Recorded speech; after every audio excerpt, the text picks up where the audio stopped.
Hey, you guys. Well, Darnell has been indicted by a grand jury, in case you missed it. He is accused of killing his 13-year-old daughter, Kimani Latique. He's been charged with aggravated murder, R-word, kidnapping, aggravated burglary, endangering children, gross abuse of a corpse, and tampering with evidence.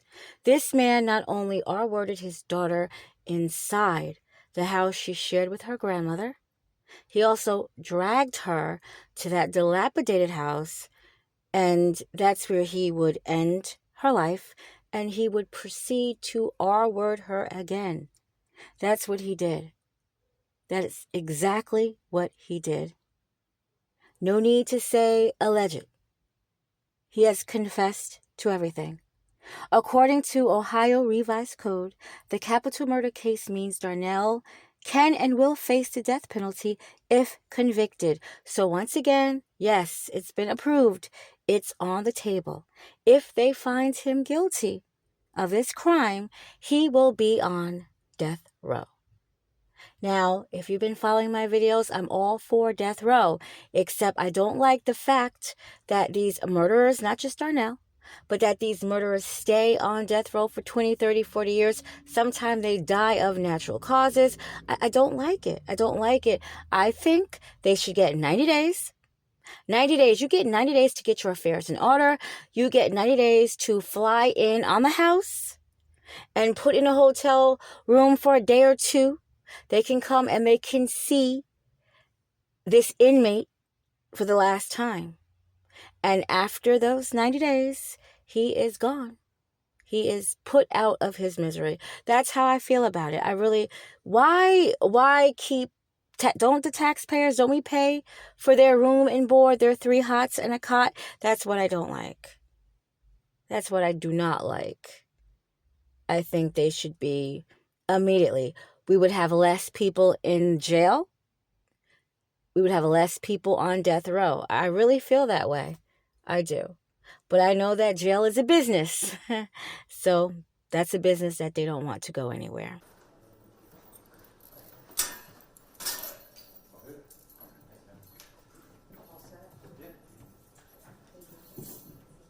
All rise. Good afternoon, please be seated.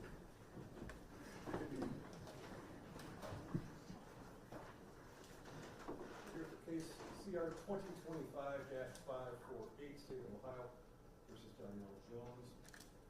We're here today to begin the adjudication in this court of the charges against Mr. Jones. I will go over those charges and death penalty specifications and cover a lot of other necessary ground today.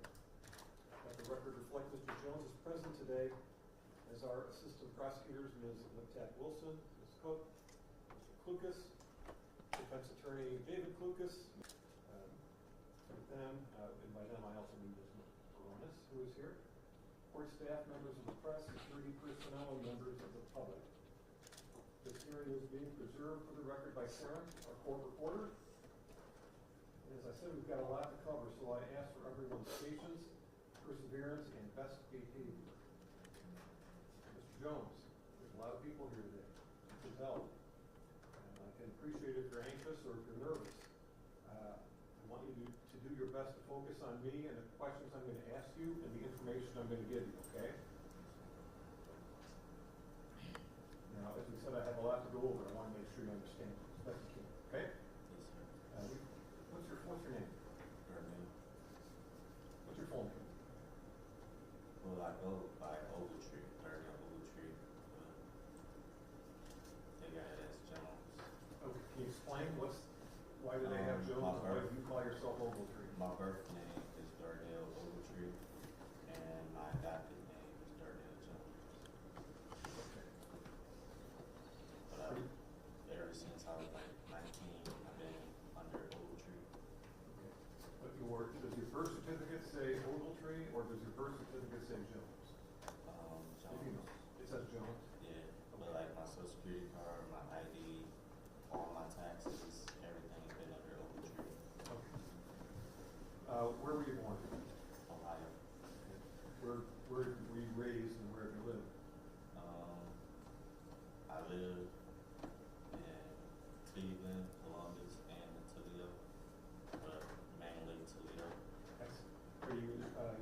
citizen? Yes, sir. Okay.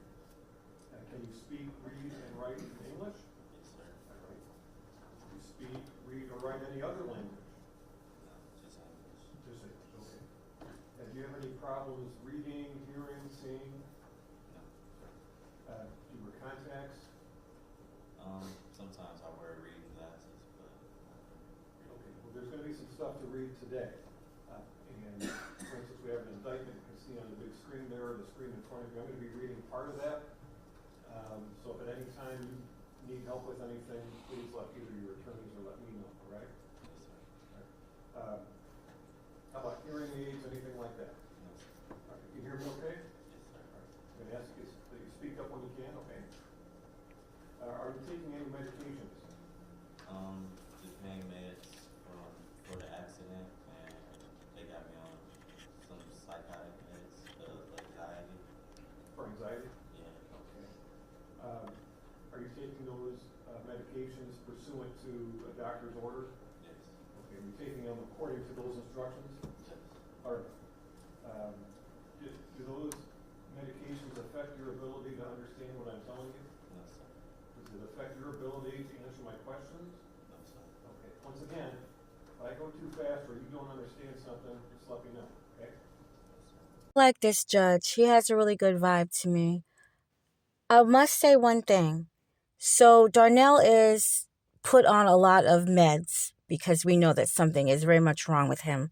Now, could that also be an argument in the future for him not to be on death row? Fair. Have you been diagnosed or treated for any mental illness? Yes, sir. What kind? Depression, schizophrenic,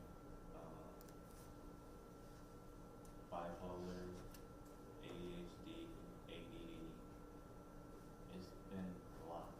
I can't name it all. I don't want to get too much into your personal medical records, but the reason I'm asking you this is, again, I want to make sure, and I'm sure your attorneys want to make sure you're understanding what I'm asking you. That's the only reason I'm asking you right now, is to make sure that if you have any kind of medical condition, physical condition, handicap, it doesn't impair you from answering my questions and understanding what I'm talking about. Okay? Agree? Yes, sir. So Darnell's a nutcase. One thing that stood out was he said he has schizophrenia.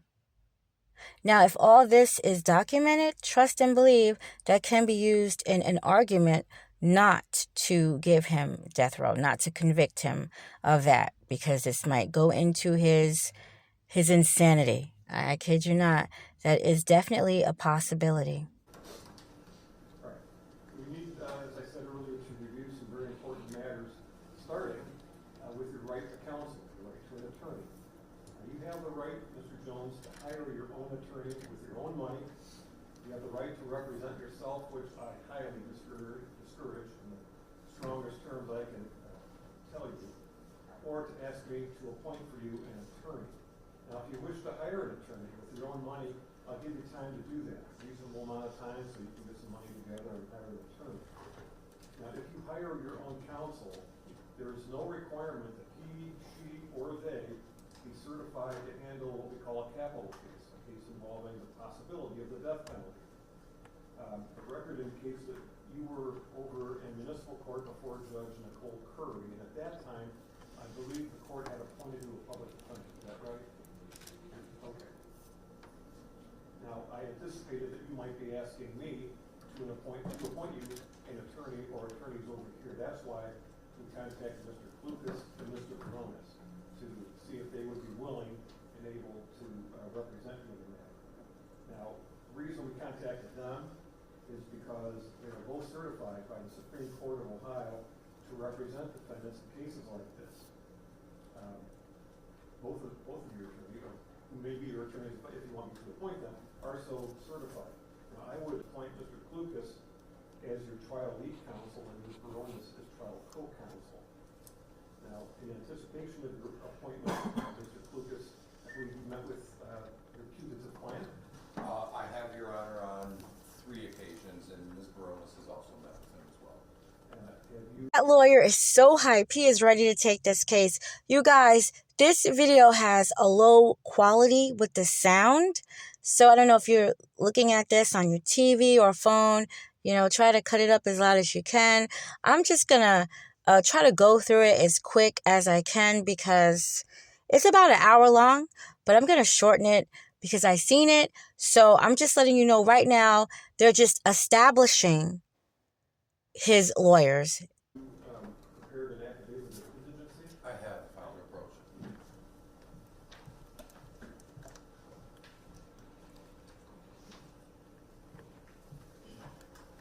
See that the financial disclosure form has been completed, and I want to ask you, Mr. Jones, I do see you go by Ogletree, but you sign your name Darnell Jones, correct? Okay. Is your signature right there? All right. Court finds, in fact, given that what you have reflected in your form, that you are in fact indigent. The court approves your affidavit.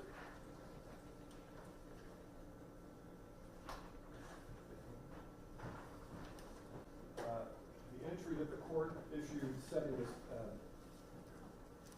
arraignment and appointment of counsel hearing references a discussion that your attorneys and attorney for the state of Ohio had with me in chambers that was on April 24th, I believe, earlier this week. Yes. And that entry, I think a copy of that entry is on the table in front of you. It looks like this. Counsel, I'll ask Ms. Wilson, is there anything you'd like the record to reflect that beyond what is in that order of what we discussed in chambers? No. Mr. Lucas? No, Judge. Do you have any questions about that, Mr. Jones? No, sir. Now, I know Mr. Lucas went over this with you. I want to go over it with you too. As you know, Mr. Jones, Mr. Klukas' son, London Klukas, who's here in the courtroom, is an employee of the Lucas County Prosecutor's Office. Did you know that? Yes, sir. Do you understand that I'm going to be ordering your attorney, father, Mr. Klukas, Dave, not to have any communication with his son, London, about this case? Do you understand? Yes, sir. You so agree? Oh, absolutely, yeah. Okay. Ms. Liptak Wilson, Lawyer Office, wall off London Klukas from any participation in the investigation, research, strategy, discussion, and any and all facets of the prosecution of the case. Yes, Judge, we will ensure that takes place. We've had discussions with Mr. London Klukas already.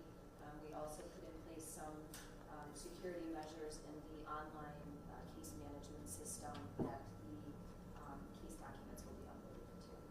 Thank you very much. Mr. London Klukas, I'll ask you, will you agree to have nothing at all to do with the case and take affirmative measures, if necessary, to absent yourself from any discussion whatsoever about the case? Yes, Your Honor. Okay, thank you, sir. Now, given what I just heard, Mr. Jones, I find that there is almost certainly not a real conflict of interest here. And any potential conflict of interest now has been avoided because of what you heard them promise the court that they're going to do and not do. Okay? But I want to ask you, sir, if you yourself are satisfied that Mr. David Klukas can continue to represent you. Yes, sir. All right. Do you have any questions and concerns about that? Yes, sir. You understand that father and son will see each other, Yes, sir. probably be at family events and dinners and maybe go to a Tigers game or something like that together. You understand that? Yes, sir. You understand that any father and son will be talking with each other about various things, right? Yes, sir. Okay. Now, they promise not to talk about the case in each other's presence, even directly, at any time. And in fact, Mr. London Klukas will be walled out from any participation in this case while he works for the prosecutor's office. You understand that? Yes, sir. Are you okay with that? Yes, sir. All right. I'll make sure that that waiver of potential conflict of interest is solved for the record of the case. Got a couple of questions now, Mr. Jones, for your attorneys, okay?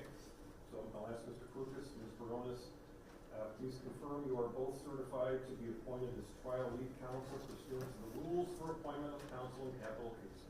I am. I am as well, Your Honor. Please confirm that you will remain so qualified throughout the entire pendency of this case. I will. I will also. Please confirm that your law offices are located in Ohio. Mine is. Yes, it is.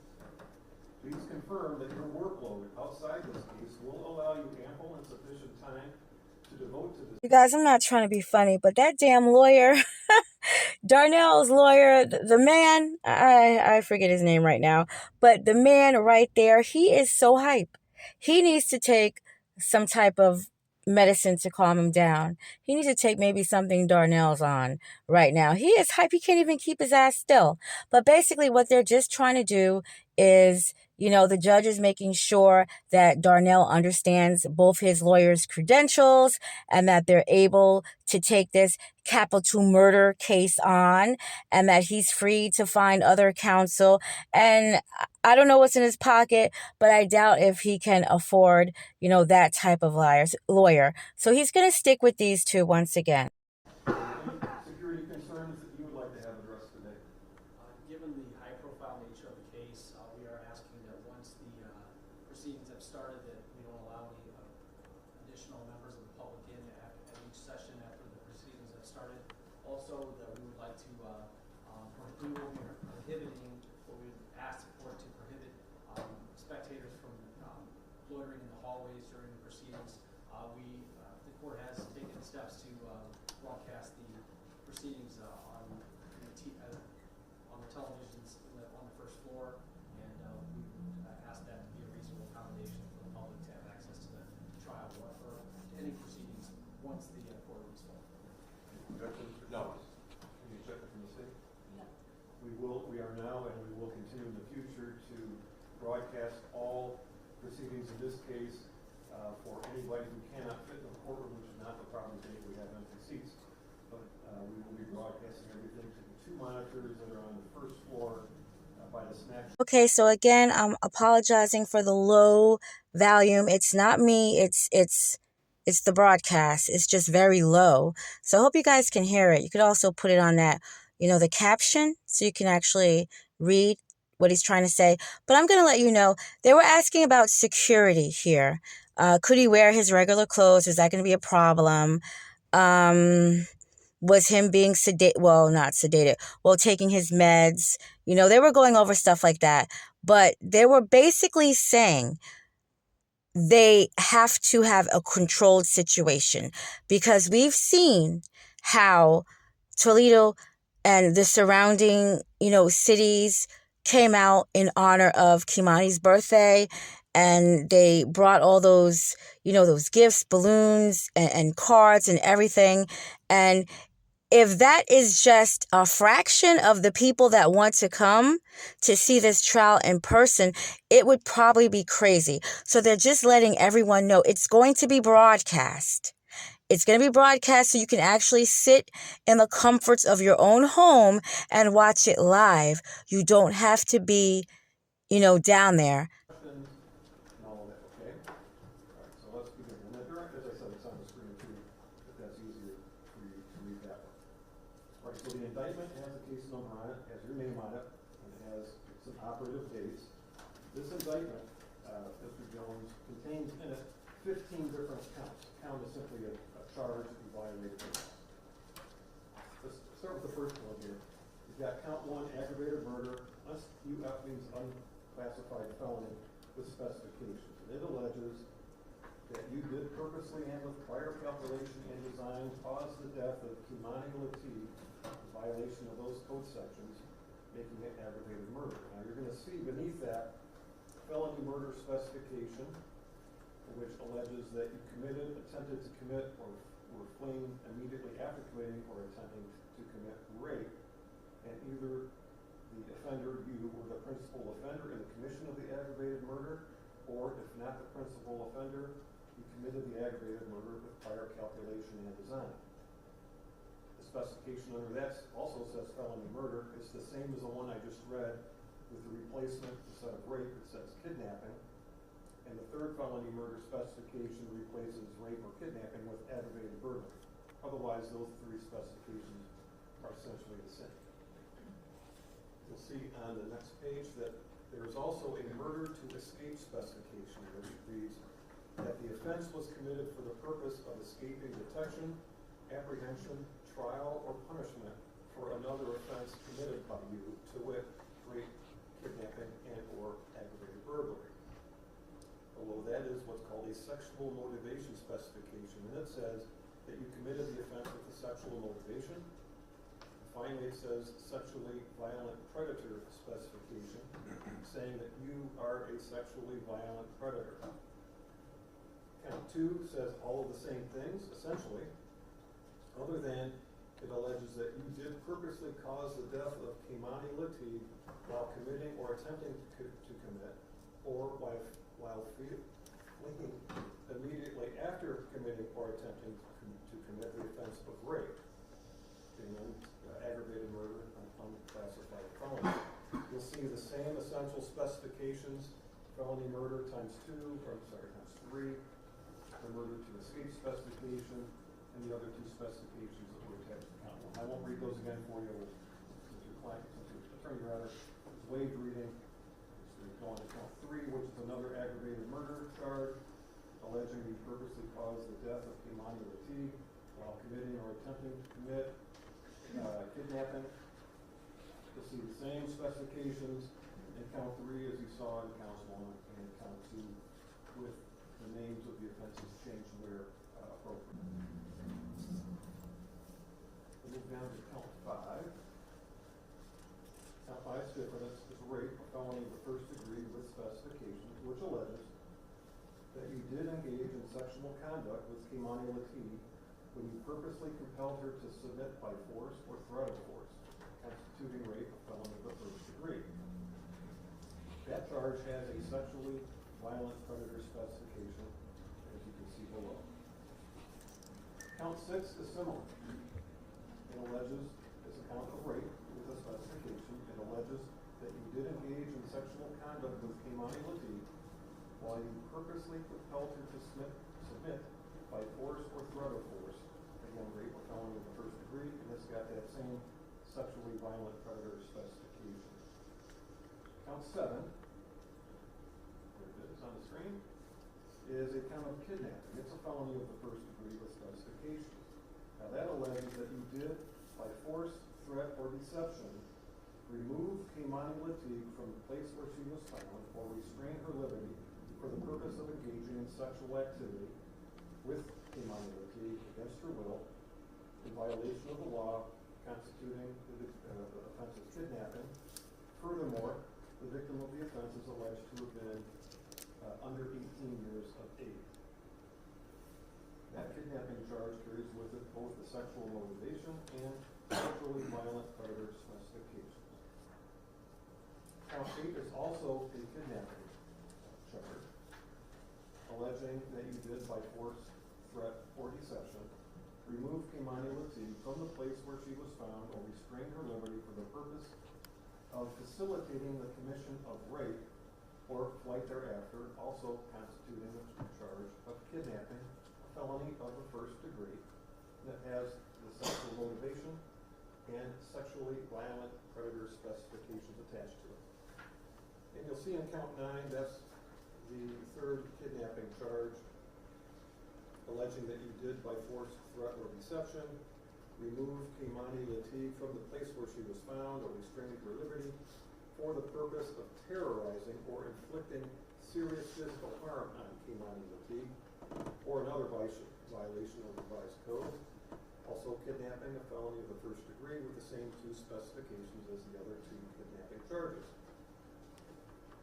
When we get down to count 10, it's now aggravated burglary, a felony of the first degree. Now that alleges that you did, by force, stealth, or deception, trespass in an occupied structure or in a separately secured or separately occupied portion of an occupied structure when Kimani Lateef, a person other than the accomplice, was present with the purpose to commit in the structure or in the separately secured or separately occupied portion of the structure any criminal offense, to wit, rape, and you inflicted or attempted or threatened to inflict physical harm on Kimani Lateef, constituting the crime of aggravated burglary, a felony of the first degree.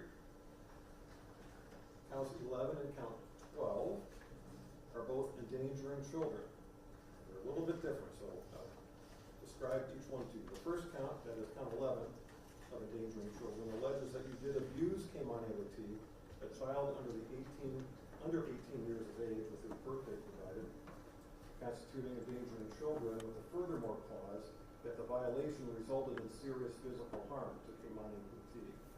And the other endangering children charge, felony of the second degree, count 4 of the indictment, alleges that you did torture or cruelly abuse Kimani Kuti, a child under 18, constituting endangering children, and that the violation resulted in serious physical harm to her. Okay, count 13, gross abuse of a corpse, felony of the 5th degree. That count, Mr. Jones alleges that you did, except as authorized by law, treat a human corpse in a way that would outrage reasonable community sensibilities, constituting gross abuse of a corpse, felony of the 5th degree. Finally, with counts 14 and 15, each of them is a count of tampering with evidence. Each of them is a felony of the 3rd degree. Each of them allege that you did, knowing that an official proceeding or investigation was in progress or was about to be or likely to be instituted, alter, destroy, conceal, or remove any record, document, or thing with purpose to impair its value or availability as evidence in such proceeding or investigation in violation of the law, constituting tampering with evidence, a felony of the 3rd degree.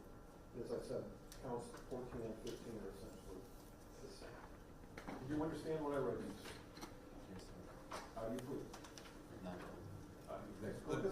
Let me see if I can be a little more precise. Okay. So, with respect to count 1, Judge, to the charge of aggravated murder on behalf of Mr. Jones, we offer a plea of not guilty. To the 3 felony murder specifications, the 29-2904A7 specifications, we offer pleas of not guilty. To the murder to escape specification, we offer a plea of not guilty. To the sexual motivation specification, we offer a plea of not guilty, as well as a plea of not guilty to the sexually violent predator specification. Likewise, for count 2, to the substantive count of aggravated murder, we offer a plea of not guilty. To the 3 felony murder specifications attached to that count, we offer a plea of not guilty. To the murder to escape specification, it's a plea of not guilty. Sexual motivation specification, we offer a plea of not guilty, and a plea of not guilty to the sexually violent predator specification. With respect to the substantive count charged in count 3, the aggravated murder, we offer a plea of not guilty. To the 3 felony murder specifications attended to count 3, we offer a plea of not guilty. To the murder to escape specification, we offer a plea of not guilty, as well as a plea of not guilty for the sexual motivation specification and the sexually violent predator specification. For count 4, it's the same process to the substantive count, not guilty. To the 3 felony murder specifications, not guilty. Murder to escape specification, not guilty. Sexual motivation specification, not guilty. And the sexually violent predator specification, not guilty. Because those first 4 counts are capital offenses, I believe it's appropriate to enter a plea not only to the substantive count, but to each specification. Beginning with count 5, we don't have a capital charge. So what we're going to do is offer a plea of not guilty to count 5 and the attendance specifications. As to count 6, we're going to offer a plea of not guilty to the count and the attendance specification. With respect to count 7, we offer a plea of not guilty to the substantive count and to the 2 attached specifications. With respect to count 8, we offer a plea of not guilty to the substantive charge of kidnapping and the 2 attendance specifications. Count 9, we offer a plea of not guilty to the substantive count of kidnapping and the 2 attached specifications. We offer pleas of not guilty to counts 10, 11, 12, 13, 14, and 15. Thank you, counsel.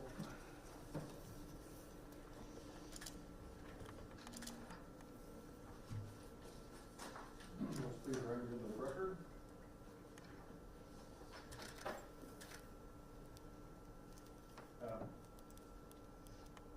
Going forward with this case, Mr. Jones, you have now, and you will have throughout the rest of this case, a number of rights. I don't have the ability to go into great excruciating detail with you about those rights, but I want to go over them generally, and your attorneys later can answer any questions you may have about them, okay? All right. You have the right to counsel. We talked about that already. Counsel has been appointed for you. You are presumed to be not guilty of the charges and specifications brought against you. You have a right to a trial by jury of 12 persons who must be unanimous in their verdicts. You have the right to have the state prove your guilt beyond a reasonable doubt as to each element of each charge and each specification. You may waive your right to trial by jury and opt to have a 3-judge panel try the case instead of a jury. You have the right to confront any witness who testifies against you at trial and have your lawyers cross-examine them for you in the courtroom in your presence. You have the right to what we call compulsory process, which uses the subpoena power of this court to allow you to have any witness you want to testify in this case for you on your behalf to be brought in here to testify for you so you can call that witness. You cannot be forced to testify against yourself at trial, and if you chose not to testify, your silence could not be used against you in an attempt to prove your guilt. You have the right to be present at every stage of this case.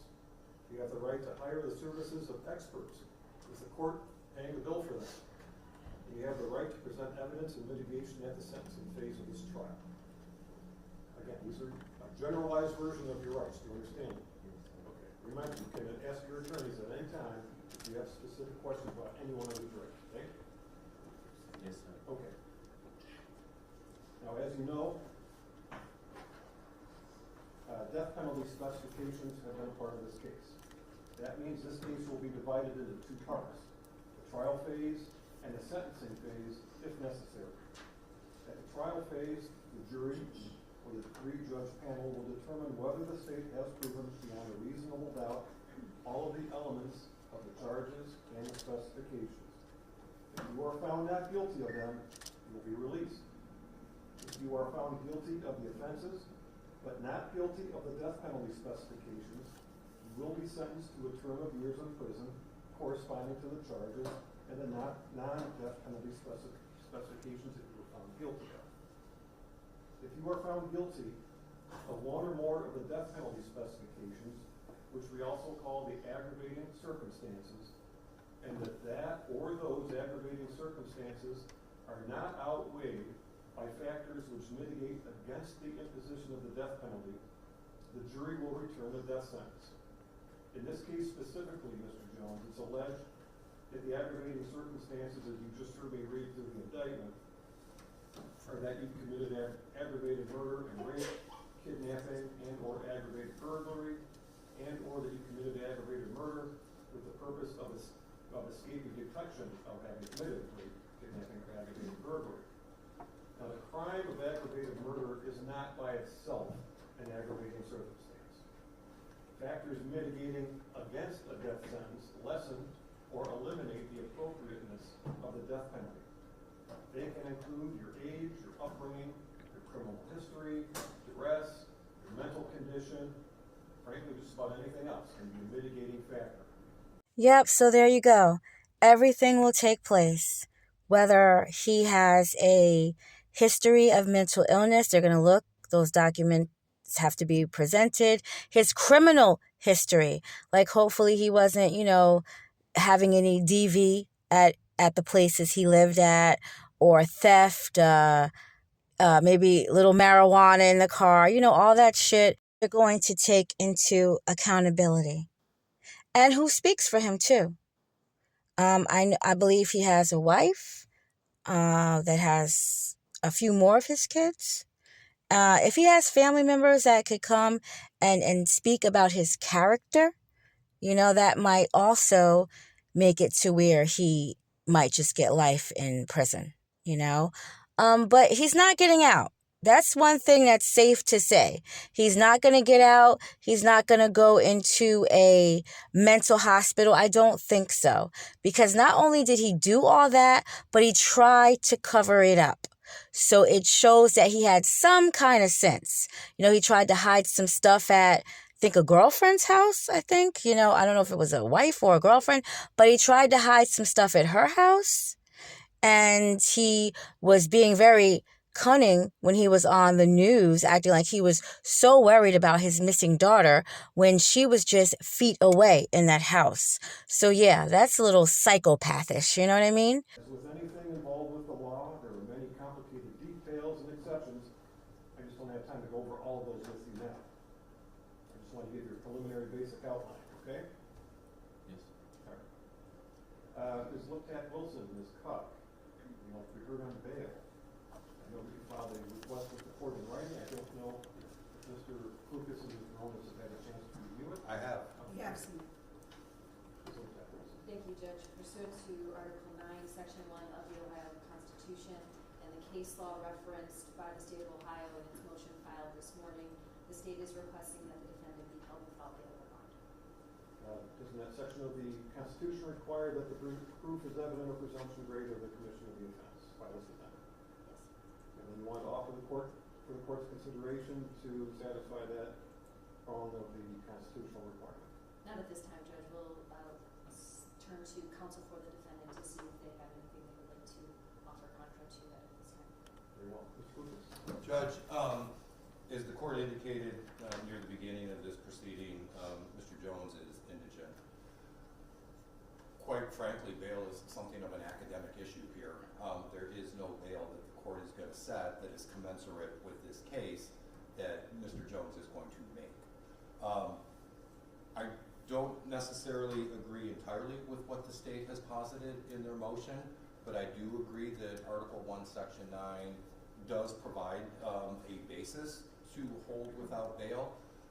But I think that the case law that the state cited, there's basically one meaningful case, and it's the Reams case. And it does say that the court can make this decision based only on the return of the indictment, but it also leaves us the opportunity to return at a later date. And I guess what I wanted to say here is that we would like an acknowledgement from the court that if the court chooses to hold Mr. Jones without bail today, that it acknowledges that the applicable law does give us the opportunity to come back and overcome that presumption. So right now, I don't really know enough about Mr. Jones to make an intelligent bail pitch. I know what kind of case it is. I know what the means are to post a bail. So I really don't have anything other than the legal argument to acknowledge that we can come back to offer the court by way of argument on bail.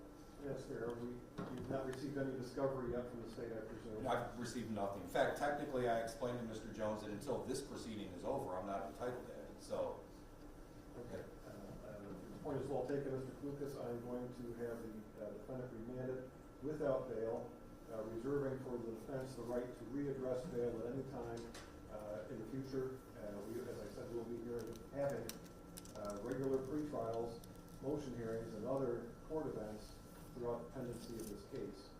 And at any time, if you'd like to readdress bail, I ask that you do so in writing. oh, absolutely. And we'll give time, of course, for the state to respond. Okay, thank you. Let's go over if we can speedy trial. Mr. Jones, you have a constitutional right and a statutory right to have your case tried speedily. I would ask whether the state has a date of arrest from which we can begin counting days. Just one moment, Judge. Sure.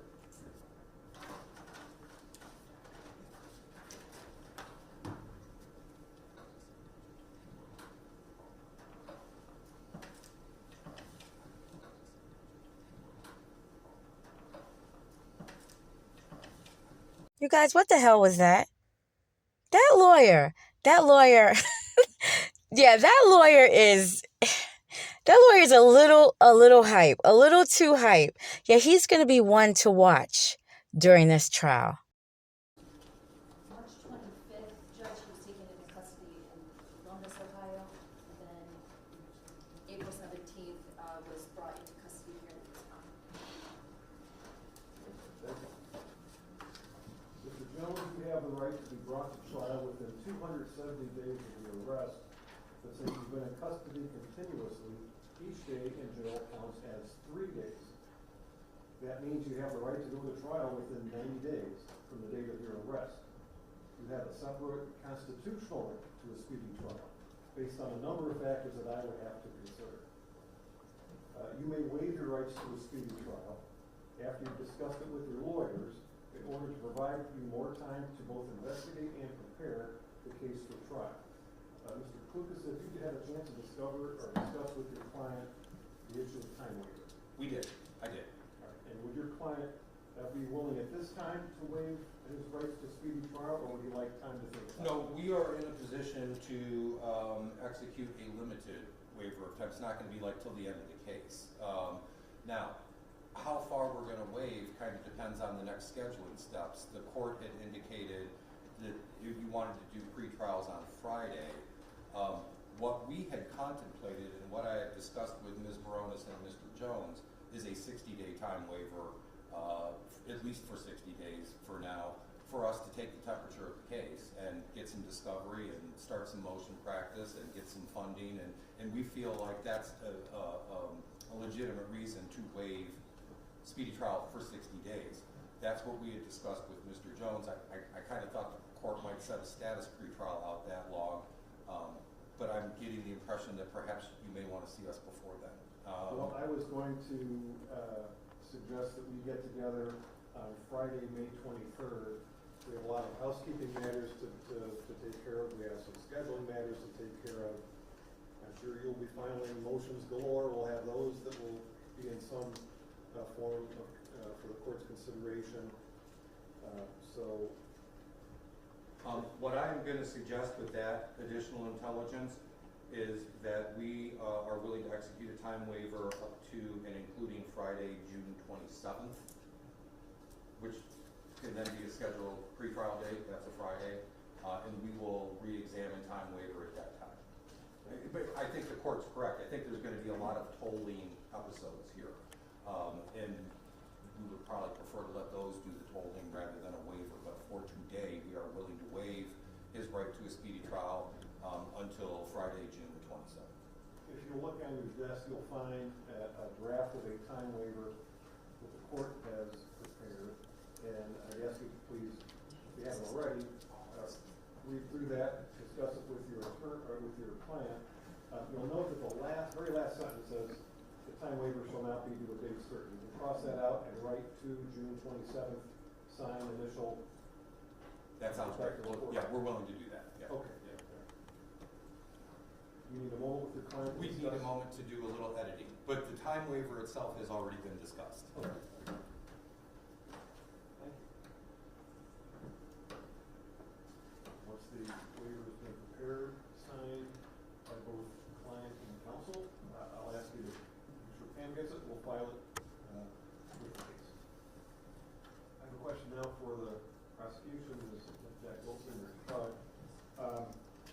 Who in this case seeks to act as the victim's representative under Mercy's law?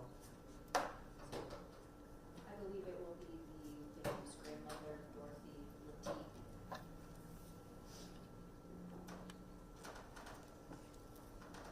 Is she present today?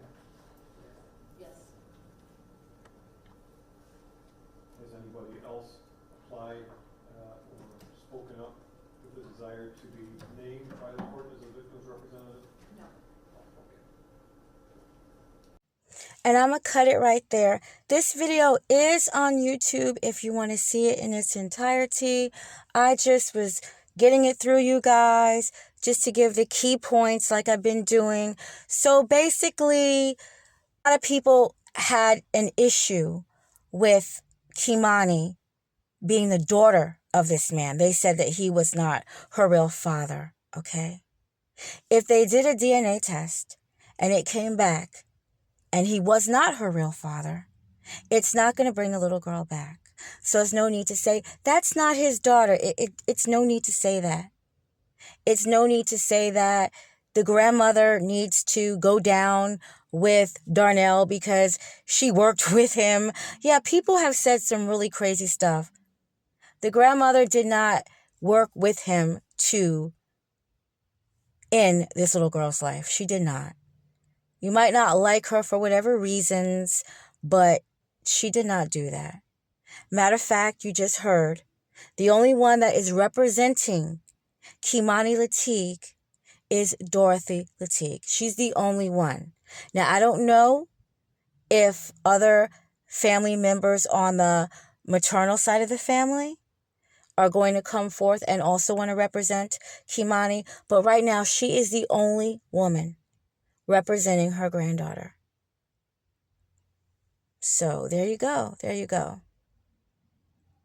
This case, it is so fucked up that this happened to that little girl.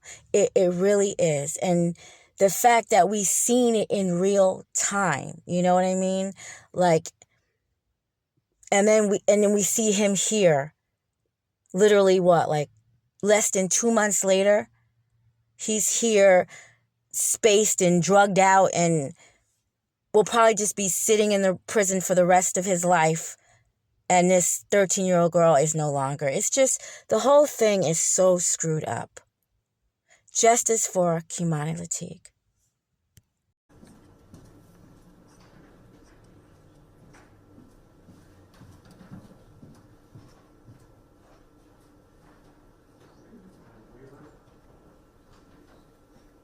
Final, and thank you. All right, Mr. Jones, we're going to quite a lot today. Do you have any questions? No, sir. All right, and we're going to be seeing a lot of each other in the coming weeks and months, and I want you to keep me posted of how you're doing. I want you to keep me posted on not what you're talking to your attorneys about, because that's protected information. I can't know, they can't know, the media can't know. You're entitled to absolute confidentiality with your attorneys. But if there's any breakdown, if anything that needs to come to my attention, I want you to make sure you tell me, okay? Yes, sir. All right. Now, there's gonna be times when you're gonna be frustrated, angry, you name it, right? I get that, that's all, we all experience that. You're experiencing it most acutely given the situation you're in now. If there's a major and insurmountable issue, bring it to my attention. And anything that you want to share with the court, you have to share it through your attorneys, unless you're sitting here where you are right now, right in front of you, okay? Mr. Klukas, Ms. Baronis, do you have anything else for the record today? I don't believe so. Nothing more from us, thank you. Ms. Liptak Wilson, Ms. Buck, anything further? No. All right, we'll be adjourned, and we will see you all on Friday, May 23rd.